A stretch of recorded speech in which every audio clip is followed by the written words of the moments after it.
Dia, acabamos de ver aí que acerca das doutrinas pré-milenistas e falando acerca das duas ressurreições que estão presentes aí na leitura de Apocalipse capítulo 20, os versículos 4 e versículo 6, o uso do termo edzisan, né, que corresponde ao nosso viveram. Então é empregado primeiro e viveram, depois não reviveram.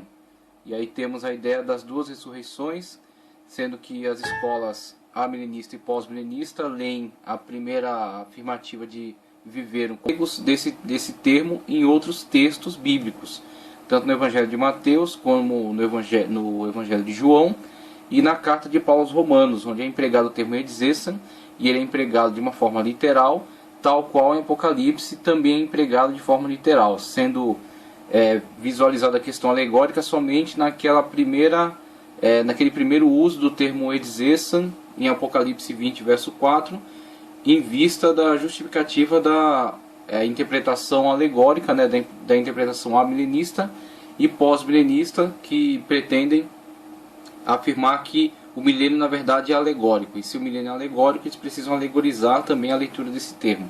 Então vimos aí que a exegese não favorece essa interpretação.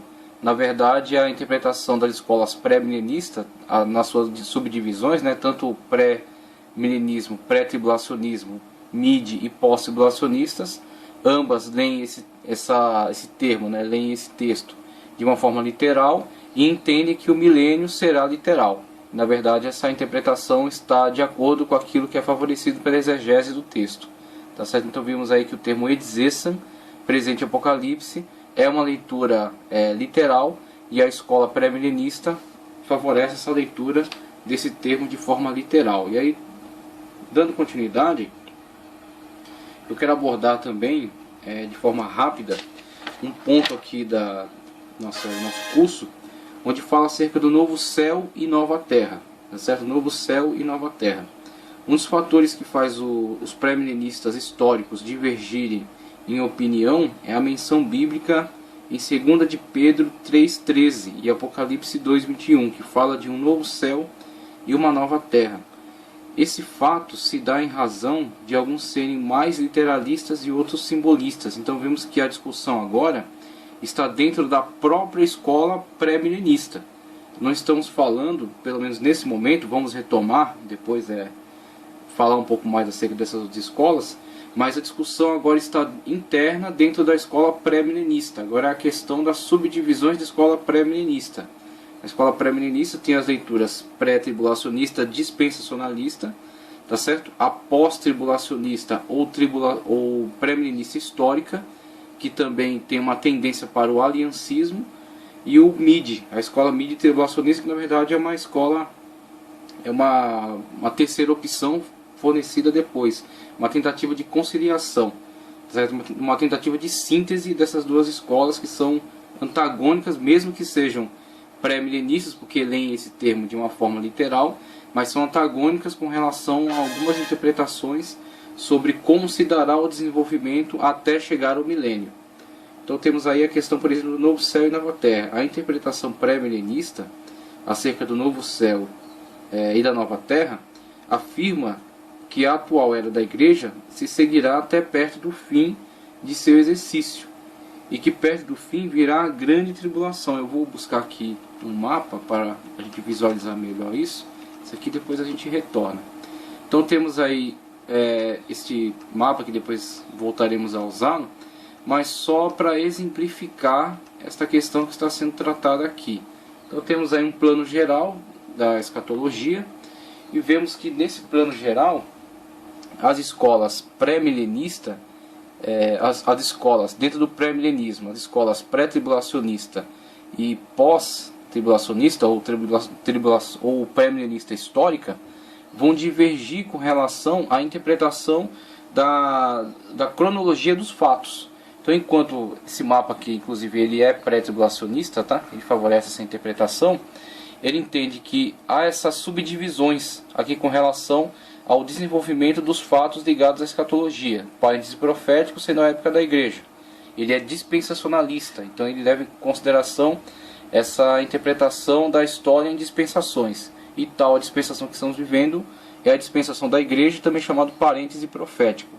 Um parêntese em relação às 69 semanas de Daniel, que se cumpriram na época da crucificação de Cristo, tá certo? A sua ascensão aos céus marca o início da igreja, tá ok? Quando o Espírito Santo, Pentecostes, vem sobre a igreja, então eles são capacitados para ir por toda a terra, pregar a palavra, né? Pregar o evangelho. E no decorrer dessa época até quando se der o arrebatamento, estaremos inseridos dentro do chamado parêntese profético, que na verdade é indefinido. Ele só se fechará na ocasião do arrebatamento da igreja. Então encerra o período do parêntese profético e dá-se início à última semana. 69 já foram vivenciadas. Agora falta a última semana, a 70ª semana de Daniel, dividida em duas partes, tá certo? 3 anos e meio e 3 anos e meio. Então os 3 anos e meio de falsa paz, 3 anos e meio de grande tribulação. E aí, passada a 70ª semana de Daniel, segue-se então o Armagedon e a parousia, que é a volta de Cristo juntamente com a igreja, para estabelecer o milênio. Logo após a volta de Cristo, dá-se o evento ligado ao Apocalipse 20, verso 4, que é exatamente empregado naquele termo Eidzesan, tá certo? Então o Eidzesan, o viveram, que é a primeira ressurreição abordada em Apocalipse 20, diz respeito àqueles que serão ressuscitados para vivenciar o milênio, tanto aqueles que foram martirizados aqui, tá certo? Os que foram martirizados durante a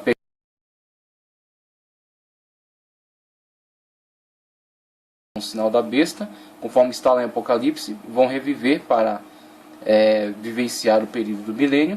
Quanto à igreja, tá certo? A igreja, juntamente Cristo, juntamente com a sua noiva, que é a igreja, e os salvos de todas as épocas, que adentrarão então ao período milenial, vivenciar o milênio com Cristo aqui na Terra. Então essa é uma interpretação pré-tribulacionista.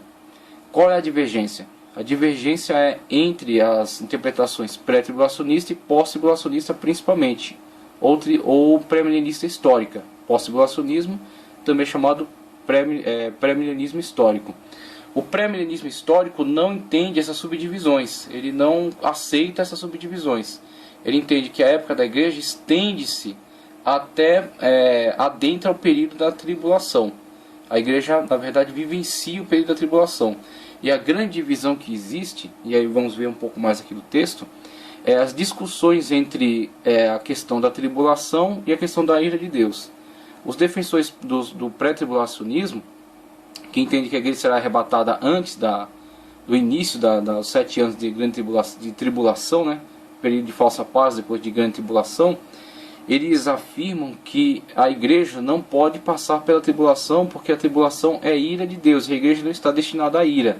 Então eles mesclam os conceitos de tribulação e ira de Deus como uma coisa só. E os pós-tribulacionistas, os pré-milenistas históricos, eles fazem uma distinção entre tribulação e ira de Deus. Eles dizem que de fato a igreja não é destinada à ira de Deus, mas durante o período da 70ª semana de Daniel, teremos dois eventos distintos. Um é a ira de Deus derramada sobre aqueles que aceitam o sinal da besta, o sinal do anticristo, e outro é a tribulação, evento no qual a igreja sempre esteve envolvida desde a sua fundação. Desde a sua fundação a igreja sempre passou por períodos de tribulação, períodos de perseguição. E em meio a esses períodos de perseguição a igreja triunfa. A igreja, mesmo que seja martirizada, ela recebe a sua coroa de glória e dá testemunho da verdade. Então os pré-milenistas históricos, né, os pós-tribulacionistas, entendem a igreja igualmente aquilo que ela teve vivenciado desde o início da sua história, ela não será livrada da tribulação, mas será livrada na tribulação. Ela adentrará o período da tribulação, vivenciará o período da tribulação, será martirizada nesse período, tá certo? Sofrerá perseguição, será martirizada, continuará a pregação do testemunho da verdade.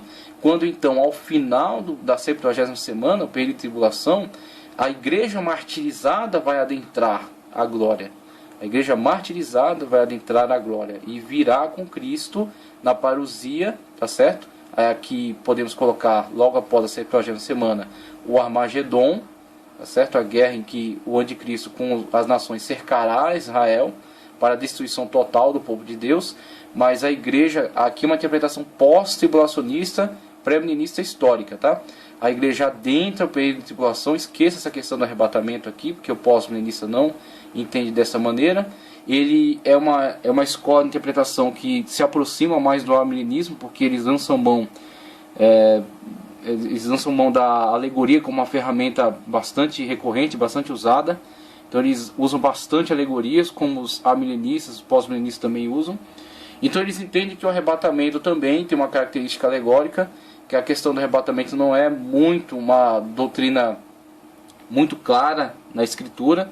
Então eles entendem que o arrebatamento também tem um caráter alegórico, que na verdade é a passagem de uma vida de pecado para uma vida de salvo, tá certo? Que na verdade é um evento que é vivenciado na vida de todos aqueles que se entregam a Cristo Jesus e são arrancados do mundo das trevas, do pecado, e inseridos num plano de comunhão com Cristo Jesus. Então o arrebatamento não é necessariamente um evento histórico literal, o que o pré-milenista dispensacionalista entende ser o encerramento do parêntese profético, a época da igreja. Então o pré-milenista, o pré-tribulacionista entende que isso aqui é um evento histórico. O pós-tribulacionista entende que isso aqui não necessariamente é um evento histórico, que temos que aguardar ele como um evento que ocorrerá em algum momento da história, mas sim algo que está acontecendo constantemente na vida daqueles que são salvos. Então, com relação à igreja, eles não entendem essa subdivisão aqui, eles não aceitam. Eles entendem que a igreja adentra pelo período da grande tribulação, da 70ª semana de Daniel, quando então será ao longo desse período aqui perseguida e martirizada. A igreja então passa pela tribulação. A igreja, como já tem passado ao longo da história, continua durante esse período também enfrentando a questão da tribulação. A ira de Deus não é sobre a igreja, a ira de Deus é sobre aqueles que aceitam o sinal da besta, sobre a besta, seu trono, e aqueles que aceitam seu sinal. A igreja que rejeita seu sinal é martirizada, sobe, após ser martirizada, são recebidos por Cristo na glória. Quando então completasse o número de todos aqueles que haverão de ser martirizados, que não aceitaram o sinal da besta, virá então Cristo juntamente com a sua noiva estabelecer o seu reino. Aqui a batalha do Armagedon, serão derrotados por Cristo, a besta e o falso profeta lançados no lago de fogo, os demais aguardarão a segunda ressurreição, como vimos lá atrás, haverão duas. Então a primeira ressurreição é a ressurreição, o Exesan, para vivenciar o milênio. Tanto as escolas pré-tribulacionista, pós-tribulacionista e mid fazem a leitura literal desse termo. A divergência é nas subdivisões com relação à cronologia dos fatos. Então temos aí, e aqui há uma questão discutindo acerca de novos céus e nova terra. Então temos aí uma exposição acerca das interpretações das escolas pré-tribulacionista e pós, e aqui uma questão também divergente com relação ao novos céus e nova terra. Nessa época, quando Cristo voltar, todos os justos ressuscitarão e reinarão com Cristo durante 1000 anos. Uns consideram esses 1000 anos como sendo um período literal e exato. Geralmente os pré-tribulacionistas dispensacionalistas leem também literal e cronológico a questão do milênio. Outros entendem que se trata de um período simbólico para falar de sua longitude, simplesmente abordando a questão de ser um longo período. Nesse período de 1000 anos, seja simbólico ou exatos, Cristo estará fisicamente na terra, reinando